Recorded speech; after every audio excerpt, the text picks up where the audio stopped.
Aturan shaf dalam sholat berjamaah. Assalamualaikum warahmatullahi wabarakatuh. Sahabat muslim hafizakumullah. Pada kesempatan ini kita akan membahas seputar aturan dalam shaf atau barisan sholat berjamaah. Dalam sholat berjamaah terdapat kesunahan-kesunahan dalam pengaturan shaf. Berikut ini aturan dalam shaf saat sholat berjamaah.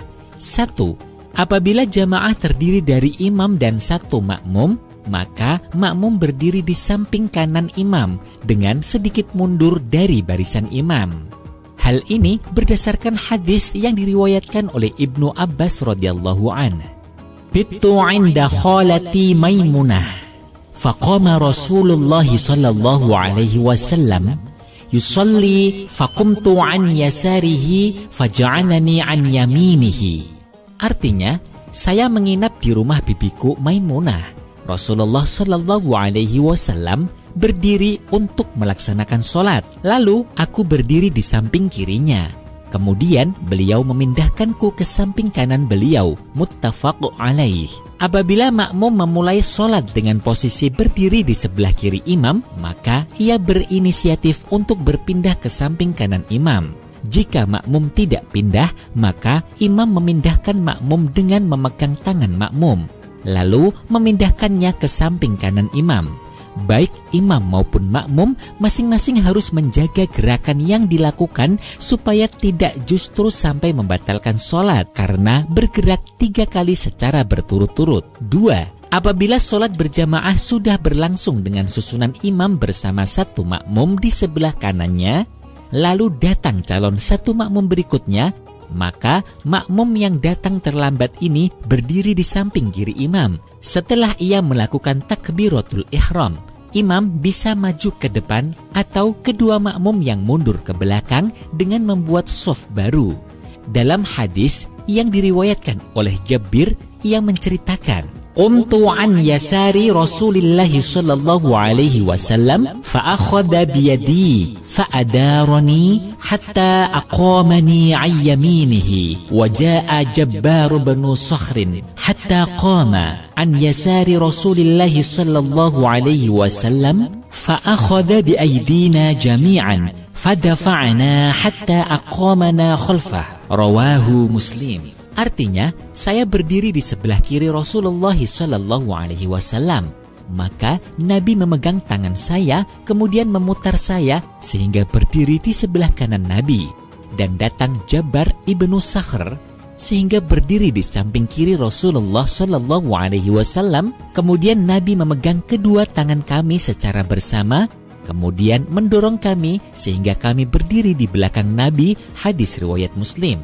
Perlu diperhatikan, mundurnya kedua makmum ini dilaksanakan setelah makmum yang kedua melaksanakan takbiratul ihram. Apabila terdapat calon makmum yang akan bergabung mengikuti jamaah namun belum bertakbiratul ihram, makmum yang pertama masih pada posisi semula, yaitu berada di sebelah kanan imam. Sahabat muslim, pilihan antara imam yang maju atau makmum yang mundur pada sholat jamaah seperti ini perlu melihat lokasi yang paling memungkinkan. Apabila di depan imam ruangannya longgar, sedangkan di belakang makmum tidak cukup ruang, maka imam yang maju ke depan. Jika di depan imam lokasinya sempit, sedangkan di belakang makmum longgar, maka makmum yang mundur. Apabila masing-masing ruangan baik di depan imam atau di belakang makmum sama-sama longgar, maka menurut pendapat yang sahih adalah makmum yang mundur ke belakang. Alasannya, imam adalah orang yang diikuti sehingga ia tidak perlu pindah-pindah posisi. 3. Apabila terdapat jamaah dengan satu makmum, namun yang datang kemudian adalah 2 orang laki-laki dewasa secara bersama-sama, maka kedua calon makmum ini langsung membuat shaf di belakang imam, sedangkan makmum yang pertama tadi mundur, bergabung pada shaf di belakang imam. 4. Apabila yang datang adalah seorang laki-laki dewasa dengan anak kecil, maka keduanya berdiri sejajar di belakang imam. Hal ini berdasarkan hadis yang diriwayatkan oleh Anas. Wasofaftu ana wal yatimu wara'ahu. 5. Apabila yang menyusul dalam sholat jamaah tersebut terdiri dari banyak lelaki dewasa dan anak-anak, maka yang perlu diprioritaskan di shaf paling dekat dengan imam adalah yang dewasa. 6. Apabila di antara jamaah yang banyak tersebut terdapat perempuan, maka perempuan di belakang para lelaki.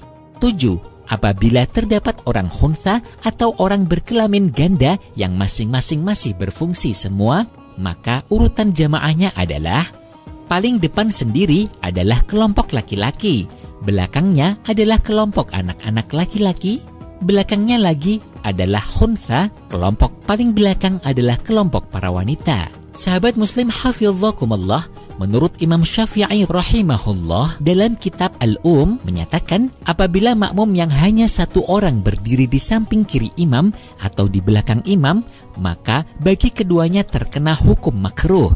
Artinya apabila tidak sesuai ketentuan sunnah yang telah dijelaskan, maka jamaahnya tetap sah dan tidak perlu mengulangi sholatnya.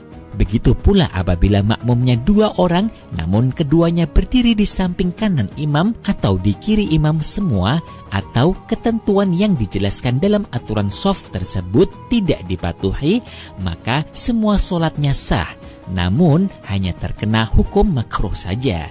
Nah, sahabat muslim hafizakumullah, demikian ini penjelasan tentang aturan shaf dalam sholat berjamaah. Semoga bermanfaat. Amin. Wallahu a'lam bishawab. Wassalamualaikum warahmatullahi wabarakatuh.